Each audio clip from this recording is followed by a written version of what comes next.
तरफ जाते हैं, थोड़े से पास पेपर हैं, सीधे ही चल पड़ते हैं।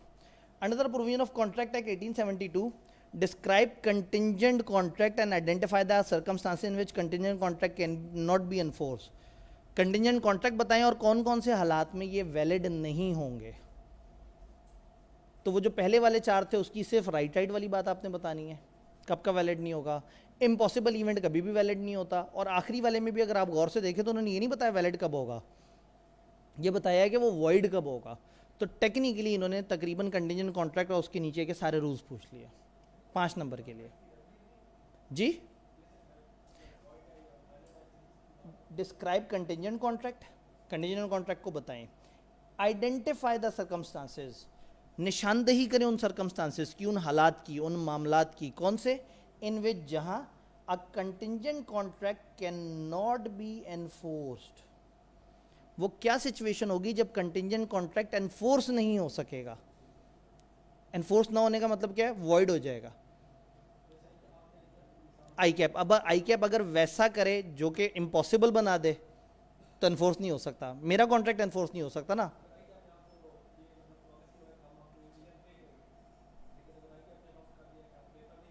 ठीक है, नहीं जी, इन्होंने कहा कि आईकैप ने कहा था कि हम आपको 1 मिलियन पे करेंगे अगर आप रिवीजन क्लास कराएं। भाई ने ना रिवीजन क्लास का स्टैंडर्ड बहुत ऊपर पहुंचा दिया।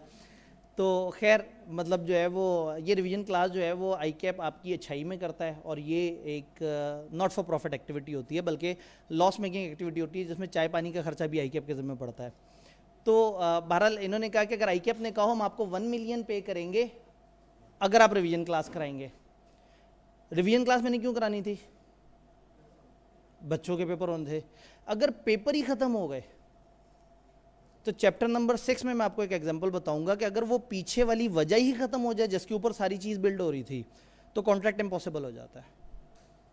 चैप्टर 6 की भाई ने मुझे बड़ी प्यारी एग्जांपल दे दी। अब चैप्टर 6 में अब आप तैयार रहें, आप भी तैयार रहिएगा, ठीक है। आपसे मैंने पूछना है कि आप एक एग्जाम्पल थी, आपने याद कराना है कि सर वो वाली एग्जाम्पल जो है, जब मैं कहूँगा ना वो वजह ही ख़त्म हो जाए, आपने कहना सर वो एक एग्जाम्पल थी। ठीक हो गया जी।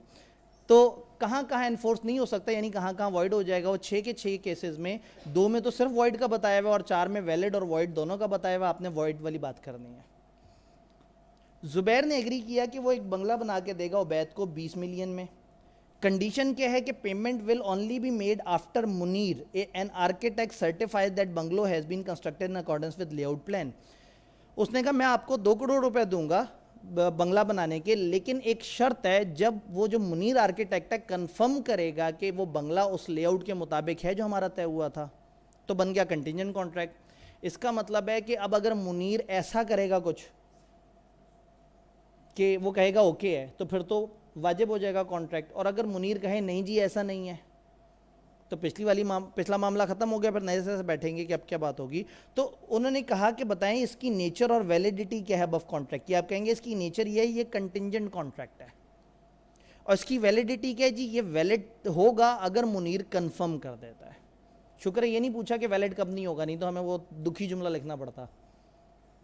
बात समझ आई? क्या शर्त थी? आर्किटेक्ट ओके करेगा तो मैं पेमेंट करूंगा। कंटिजेंट हो गया। अब आर्किटेक्ट ओके करेगा तो कॉन्ट्रैक्ट वैलिड होगा। तो उन्होंने पूछा बताएं ये वैलिड कब होगा? आप कहेंगे जब वो कंफर्म कर देगा। और इसकी नेचर क्या है? किस नौइयत का कॉन्ट्रैक्ट? आप कहेंगे ये तो कंटिजेंट कॉन्ट्रैक्ट है। वजीर ने सौलत से कहा, ये नाम भी आईकैप को पसंद है, I will buy speed boats worth 10 million from you. मैं आपसे स्पीड बोट्स खरीदूंगा 10 मिलियन की। इफ़ कंडीशन डाल दी, if you obtain the license for me to operate the boats at Clifton beach. अगर तुम लाइसेंस दिलवा दोगे कि मैं क्लिफ्टन बीच पे अपनी बोट्स चला सकता हूँ तो मैं तुमसे 10 मिलियन की बोट्स खरीदने के लिए तैयार हूँ। सौलत ने एग्री कर दिया और लाइसेंस के लिए अप्लाई कर दिया और लाख रुपए प्रोसेसिंग फ़ीस भी दे दी। लेकिन लाइसेंस इशू होने से पहले गवर्नमेंट ने बैन लगा दिया कि अब नए लाइसेंस कोई नहीं देगा। अब सौलत जो है वो वज़ीर से कहता है भाई स्पीड बोट्स ले लो, मैंने तो अपनी पूरी कोशिश कर ली थी लाइसेंस लेने की, अब लाइसेंस नहीं मिला, वो अल्लाह की मर्ज़ी, लेकिन तुम तो बोट्स ख़रीद लो। तो कहेगा नहीं, ये बोट्स मैंने तब ख़रीदनी थी जब लाइसेंस मिले। जब वो शर्त ही ख़त्म हो गई, वो इवेंट इम्पॉसिबल हो गया, तो फिर मेरा कॉन्ट्रैक्ट भी फारिग हो गया। बात समझ रहे हैं? Under provision of contract act आप बताएं कंटीजेंट कॉन्ट्रैक्ट किसे कहते हैं, और कोई एग्जाम्पल दें जिसमें कंटीजेंट कॉन्ट्रैक्ट जो है वॉइड एब इनिशियो हो जाए। कोई ऐसी एग्जाम्पल दें जिसमें कंटीजेंट कॉन्ट्रैक्ट शुरू से ही गलत हो। कौन सा वाला भला? Impossible event. जब आप कंटीजेंट रखते हैं कि इम्पॉसिबल इवेंट पे, तो वो तो पहले ही दिन गलत होता है, बाद वाले तो इवेंट होने पे गलत होते हैं ना। तो आपसे उन्होंने कंटीजेंट कॉन्ट्रैक्ट पूछा और पूछा उनमें से कोई एक ऐसा बताओ जो शुरू से ही गलत था। तो आप कहें जो अनसर्टन वाला है, जो इम्पॉसिबल इवेंट वाला है, वो पहले ही दिन से गलत है। वक्त कम और मुकाबला सख्त, आपका और चाय का फासला जो है वो।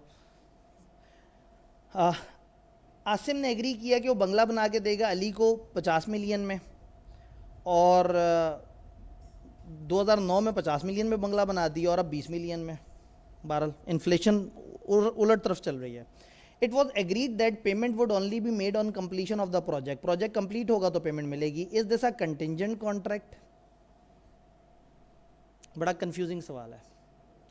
उसने कहा जी तो मुझे बंगला बना के दोगे, जब बंगला बना के दे दोगे मैं तुम्हें पैसे दे दूंगा। तो मुझे बंगला बना दो, मैं तुम्हें पैसे दे दूंगा।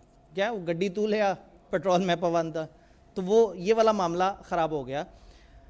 उसने कहा तुम मुझे बंगला बना के दो, मैं तुम्हें पैसे दूंगा। अब कंटिंजेंसी कहाँ है? कोई अनसर्टन इवेंट तो है ही नहीं इसमें। बंगला बनाना तो कंसिडरेशन है ना, तुम मुझे कंसिडरेशन दो, मैं तुम्हें कंसिडरेशन दूंगा। तो ये कंटिंजेंट नहीं है। अच्छा, यहाँ पे बच्चा कहेगा कि जी इतनी सी चीज़ की बात, गिव रीज़न।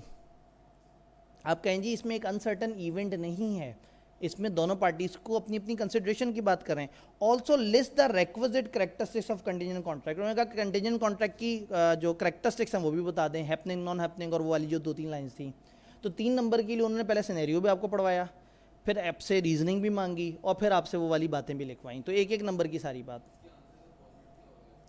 जी। अब अगेन ये इन्होंने क्या कर दिया, मिक्स कर दिया। अब इतने थोड़े से नंबर के लिए सिचुएशन भी है, एक्सप्लेनेशन भी है, कुछ लिस्ट भी है। तो अब आप बेशक अपने वो 3 स्टेप फॉर्मेट से हट जाएं, क्योंकि अब इन्होंने जितने नंबर थोड़े से रखे हैं, साफ नज़र आ रहा है कि पहले ये बताने ना बताने के कि कंटीजेंट कॉन्ट्रैक्ट है यानी 1 नंबर होगा, फिर रीज़न देने का 1 नंबर होगा, और फिर वो जो सर्कमस्टांसेस बता रहे हैं कैरेक्टरिस्टिक्स, उसका मोस्ट प्रॉब्ली इस तरह से हमें डिवीजन नज़र आ रही है। तो इसमें फिर अब उतना ज़्यादा लंबे चौड़े फॉर्मेट की तरफ हम ना जाएँ। वैसे चले भी जाएँ तो हमारा नुकसान ज़्यादा नहीं होना, हार्डली 2 मिनट इजाफी लगेंगे। तो एहतियातन उसको फॉलो कर लेने में भी कोई हर्ज नहीं है। वो फॉलो करके आंसर दे दें तो रीज़न और वो वाली बात तो कवर हो जाएगी कि वो है या नहीं। और फिर एंड पे आप लिख देंगे कैरेक्टरिस्टिक्स, उसकी हेडिंग दें और उसकी नीचे वाली बात लिख दें। लास्ट सवाल, 2 रेसलर्स हैं, गोगा और शीदा। उन्होंने कहा कि हम एक रेसलिंग मैच खेलेंगे इस शर्त पे कि जो भी नहीं आएगा, any one would fail to appear, he would have to pay 5,000 to other party. जो नहीं आएगा वो दूसरे को 5,000 जुर्माना देगा। विनर वॉज टू रिसीव 20,000, और जो विनर था उसको 20,000 मिलना था, जो टिकट्स वगैरह से पैसे आने थे। Goga fail to appear, Goga उस दिन नहीं आया, और शीदा ने कह दिया कि जी गोगे तुमने मुझे 5,000 रुपये देने हैं, तुम नहीं आए। गोगा ने रिफ्यूज़ कर दिया। उसने कहा भाई ये वेजरिंग है, ये तो शर्त है, तुम मेरे से क्यों पैसे मांग रहे हो, शर्त तो लगाना हराम है। तो अब आपने साबित करना है कि शर्त है या कंटिंजेंट कॉन्ट्रैक्ट है। इवेंट एक्शन पे डिपेंड करता है, इवेंट अनसर्टन है, और पार्टीज़ की इन्वॉल्वमेंट है। पार्टीज़ का उस मैच में आने ना आने से बड़ा गहरा ताल्लुक है।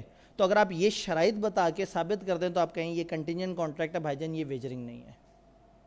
और इधर वे को और बंदा कोई बहुत ही खूबसूरत सी अदर लॉजिक देके हो सकता है इसको वेजरिंग डिक्लेयर कर दे। तो लेकिन इसका कंटिंजेंसी की तरफ